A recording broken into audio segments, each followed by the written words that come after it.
চলেন ভালো হই, চলেন বদলে যাই, চলেন জিন্দিগিটা সুন্দর করি, জীবনটা কাজে লাগা। 5 ওয়াক্ত নামাজ কেন পড়বেন না? যুবক ভাই, তোমরা ফজরের নামাজ কেন পড়বা না? আল্লাহর সাথে কেন নারাজ হলে?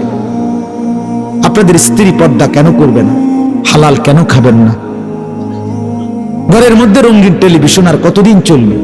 নাচ গান আর নর্তকী কতদিন নাচবে?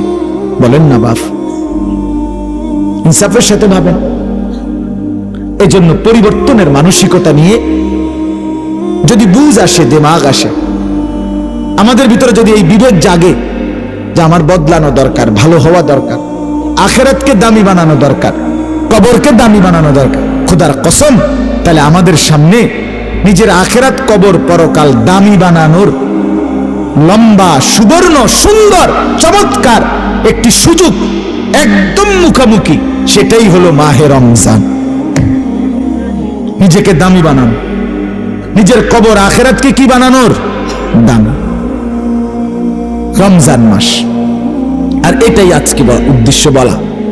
চলেন সিদ্ধান্ত নেই, এই আগত রমজান, আল্লাহ হায়াত দিলে আল্লাহর কাছে ভিক্ষা চাই সবাই মিলে, আর আল্লাহর কাছে বলি, আল্লাহ এই রমজান পর্যন্ত হায়াত দেন, আর রমজান গুনাহমুক্ত কাটাইয়া আপনার বন্দিগি শতভাগ আদায় করে আল্লাহ মুত্তাকি হতে চাই, জান্নাতি হতে চাই। সিদ্ধান্ত নিলে সম্ভব, সম্ভব কিনা? সম্ভব। এজন্য মাহে রমজানকে কদর করেন, আগত রমজানের জন্য প্রস্তুতি নেন, একদম কাছাকাছি। আর যেই চাঁদটা উঠবে এখন যেই চাঁদ উঠবে, এটাই রমজান। সুবহানাল্লাহ, ঠিক কিনা বলেন না কেন? এখন যেই চাঁদ উঠবে, এটা কি? রমজান। অতএব সবাই মিলে রমজানের প্রস্তুতি নিন, রমজান মাসটা সুন্দরভাবে কাটান। দেখবেন ঈমান একটা পাসপোর্ট, আর তাকওয়া এটা ভিসা। ভিসা লাগলে, তাকওয়া লাগলে জান্নাতি। উইদ্দাত লিল মুত্তাকিন, আল্লাহ কোরআনে বলছে জান্নাত বানানোই হয়েছে মুত্তাকিদের জন্য। এজন্য ঈমান পাসপোর্ট, তাকওয়া হলো ভিসা।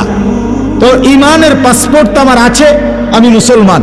তো আল্লাহ তাআলা বলে, তো ঠিক আছে, একটা মাস 30 দিন, 31 লাগবে না, 29-এও চেষ্টা করবো, আর নয়তো 30-এ সই, 31-এ নিতাম না বান্দা, সাফ কথা, 30-এর ভিতরে থাকবে, আর নয়তো ফাললে 29-এ, মন চাইলে 29-এ, 29 বা 30 দিনের ভিতরে আমার কথাটা মাইনা চলবা, ঠিক যেমনে যেমনে যেটা করতে বলছি করবা, ছাড়তে বলছি